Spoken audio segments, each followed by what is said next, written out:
As pessoas têm uma certa restrição, têm medo. Doe órgão para salvar vidas. A hemodiálise é uma condição de vida. Vamos ajudar enquanto puder. Eu vou morrer. A vida é uma esperança. O transplante de órgãos é um assunto que ainda gera dúvidas, polêmicas e discussões em meio à sociedade. A falta de informação, medo, questões religiosas e alguns outros fatores fazem com que muitas pessoas percam a chance de viver. Mas como é o processo para a realização de um transplante de órgãos? Em quais situações ele deve e pode ser feito? E como é a vida de um transplantado? Histórias de desafio e superação. É isso que nós vamos ver agora.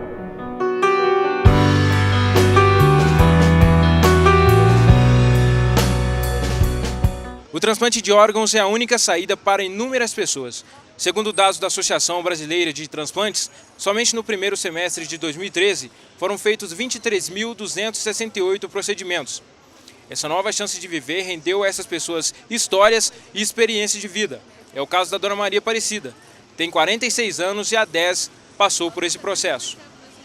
Eu fiquei doente, subi na pressão, perdi os meus 2 rins por causa de uma nefrite.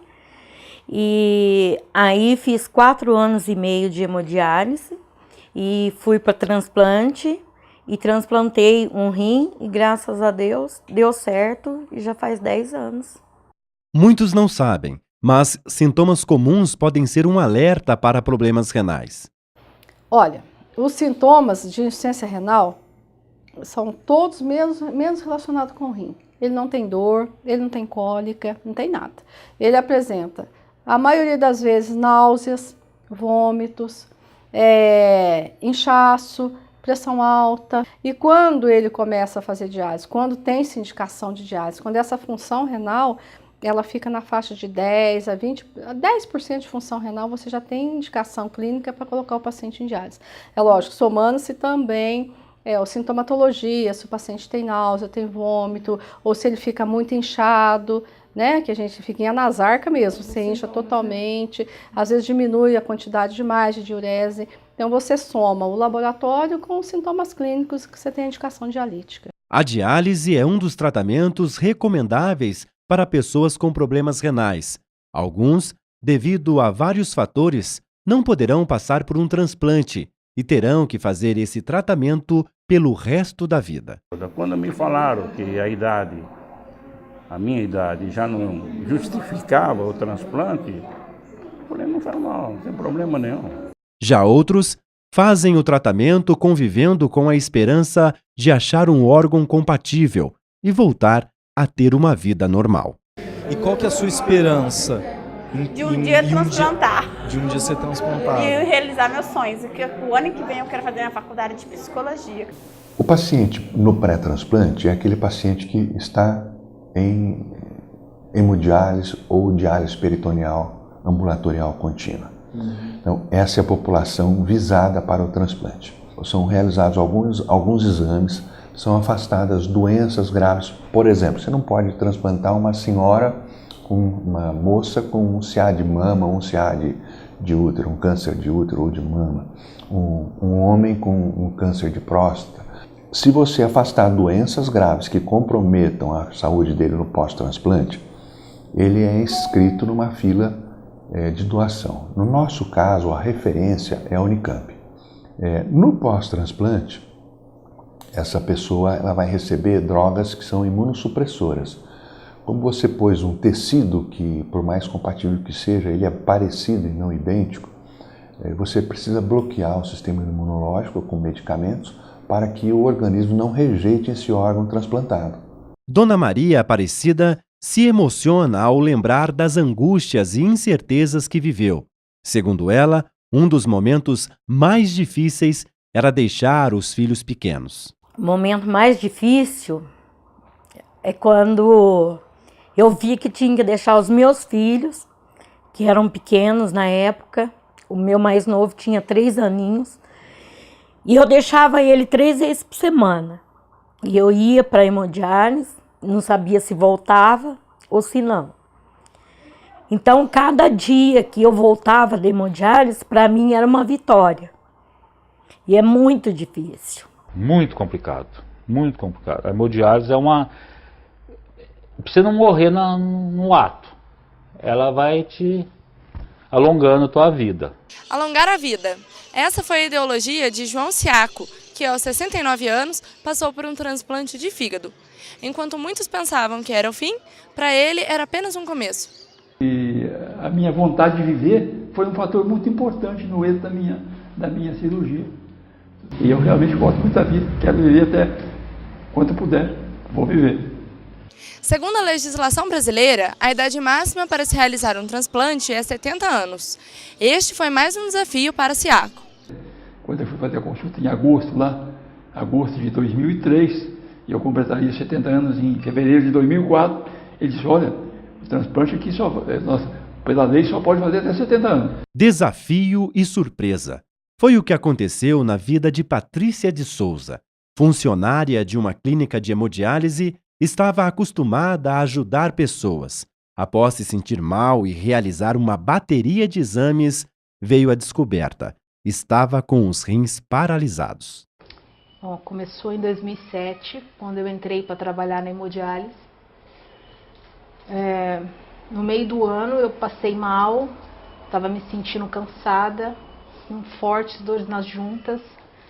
Fiquei uns dias internada, fiz um monte de exame, mas não acusava nada a respeito do rim. Aí foi preciso uma biópsia para saber o que era que estava acontecendo. Em 2008, em janeiro, eu fiz a biópsia e deu a glomerulonefrite por IgA, que é conhecida como doença de Berger, que é a perda de proteína. Ou seja, o rim é uma peneira furada, né? Mas a doença foi evoluindo muito rápido. Em 3 anos e meio eu perdi a função dos rins. E todas aquelas angústias que as pessoas tinham de ficar ali na esperança de um dia sair dali, medo de morrer, eu também passei por isso, né? Então hoje eu vivi os dois lados da moeda. A falta de órgãos é o maior obstáculo para o processo de transplante não ser tão ágil e eficaz. Mesmo vivendo em tempos de modernidade, a falta de informação é o principal fator para as pessoas optarem por não serem doadores. Pela falta de informação, por medo, né? Muitas pessoas nós conversamos, bom, mas eu não vou ficar aleijado se eu doar medula? Aí aquela confusão de medula espinhal com medula medula óssea, você entendeu? Não, mas vai tirar muito sangue, vou doar na hora, como é que é? Falta informação para as pessoas, sim. Colocar mais campanhas que conscientizem as pessoas a doar órgãos, porque pode salvar vidas e às vezes pode salvar vidas até da sua própria família. Acredito que sim, falta muita informação, explicar também para as pessoas o que significa, como é a doação e fundamentalmente a importância disso em função de uma outra pessoa, de uma outra vida, né? Em meio a tantas dificuldades, a maioria das pessoas que enfrentam uma situação como essa encontram na fé a força para lutar. Mas na hora que eu cheguei no fundo do poço, onde eu não tinha mais onde socorrer, eu lembrei desse nome e falei, nossa, só Jesus Cristo eu não procurei até agora. Mas veio uma coisa na minha cabeça e fez assim, eu não tenho solução, mas eu acho que a solução é Deus. Na minha vida não tem outra coisa. Ou a solução é Deus ou eu entregar para a morte. Eu converso com Deus nas minhas horas que eu tô mais quieto, às vezes eu não consigo fazer uma coisa, eu converso com Deus. Então, a minha força é Deus. A fé é mais uma aliada nessa luta. Cada religião tem sua particularidade, mas quando o assunto é salvar vidas, todas compartilham o mesmo objetivo. A igreja, ela não tem nada, absolutamente nada contra a doação de órgãos, porque leva em consideração a vida do ser humano em primeiro lugar. Para nós espíritas, a possibilidade da doação de órgãos, ela é de grande importância para o espírito dentro do processo de desencarnação. Entretanto, muito importante que haja por parte daquele que doa plena consciência do que está fazendo. Nós entendemos que Jesus Cristo foi o maior doador de órgãos que o universo, a humanidade já conheceu. Pensando assim, uma vez que ele doou a sua vida em favor de muitos, eu penso que a igreja pode considerar sim a possibilidade de doar parte da sua vida, ou alguns dos seus órgãos, em favor da vida de uma outra pessoa. Os testemunhas de Jeová não aceitam a transfusão de sangue. Quando algum membro necessita passar por um processo como esse, eles usam métodos artificiais. As testemunhas de Jeová, por nós ter essa questão, né, de não fazer transfusão de sangue, nós fazemos uso que é chamado de tratamento alternativo. Quando uma testemunha de Jeová, por exemplo, tem uma anemia, qual que é o tratamento nesse caso? Qualquer procedimento, seja lá uma anemia ou até mesmo uma grande cirurgia de grande porte ou mesmo um transplante, usa-se o tratamento alternativo, né, que tem vários medicamentos que fazem a vez do sangue. Já o transplante de órgãos é de liberdade total do membro, optar pela doação ou não. A religião não tem nenhuma restrição nesse ponto. Nesse caso aí, transplante de rim, transplante de coração, transplante de qualquer órgão, aí nós já caímos por aquele ponto que é chamado assim de consciência de cada um. Eu, por exemplo, se eu vier a falecer e meu coração, meu rim, meu órgão precisar servir para alguém, que seja feito bom uso, né? E se um dia eu também precisar de algum órgão e houver a possibilidade de um transplante, a minha consciência, eu não tenho nenhuma objeção nesse sentido, porque a Bíblia ela não tem nenhuma objeção nesse sentido. Depois de conviver com medos e incertezas, essas pessoas receberam a grande notícia. Iriam passar por um transplante. Hoje, após esse processo, elas servem de inspiração e exemplo para aqueles que ainda buscam uma chance de viver. Era 4h30 da tarde, veio um telefonema da Unicamp. A doutora Marilda, uma maior cientista do mundo lá, ela ligou para mim: Valdir, você ainda quer receber o rim?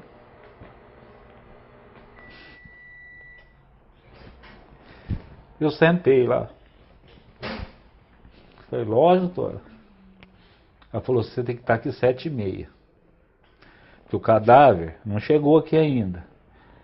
Bateu na Anhanguera e a equipe está lá, tirando o rim, mas é compatível com o teu. O teu está em primeiro lugar, vai vir mais pessoa. O teu é em primeiro lugar. A prioridade é sua. Aí cheguei lá e falou assim para mim: Valdir, você veio rápido, hein? Falou: eu estou muito ansioso. Eu não estou esperando essa vida. Casa nova, carro zero. Estou esperando é viver, estou esperando é um rim. Ela falou: então você vai ter. Quando foi 11h20, o telefone tocou.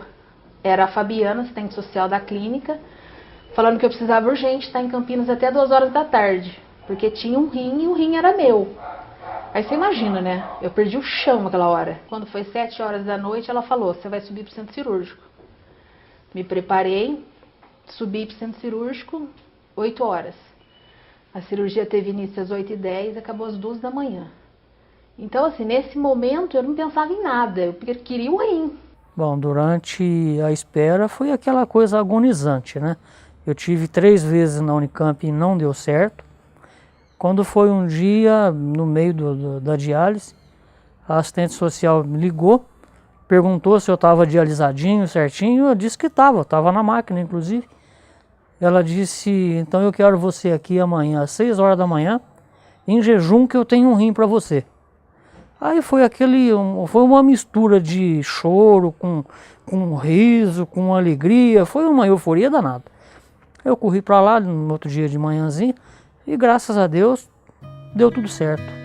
Enquanto alguns tiveram a felicidade de encontrar um órgão compatível e continuar vivendo, outros, infelizmente, não tiveram a mesma sorte.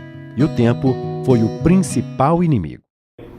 Aos 40 anos de idade, ele passou mal, ele morava em Santa Catarina, ficou hospitalizado por alguns dias, passou por vários exames, foi diagnosticado a cardiomiopatia dilatada. O coração dele expandiu e ficou o dobro de tamanho. Após ficar internado e colocar um marca-passo, Paulo César Pancrácio descobriu que seria necessário passar por um transplante de coração. Mas o tempo foi mais rápido. Ele passou o Natal de 2012 aqui conosco e logo após o Natal ele internou aqui no Hospital de Pinhal e no dia 17, 18 de janeiro mais ou menos ele foi transferido para o INCOR, para a UTI da INCOR e lá ficou. Aí ficou na UTI porque já não tinha mais condição de deshospitalizar.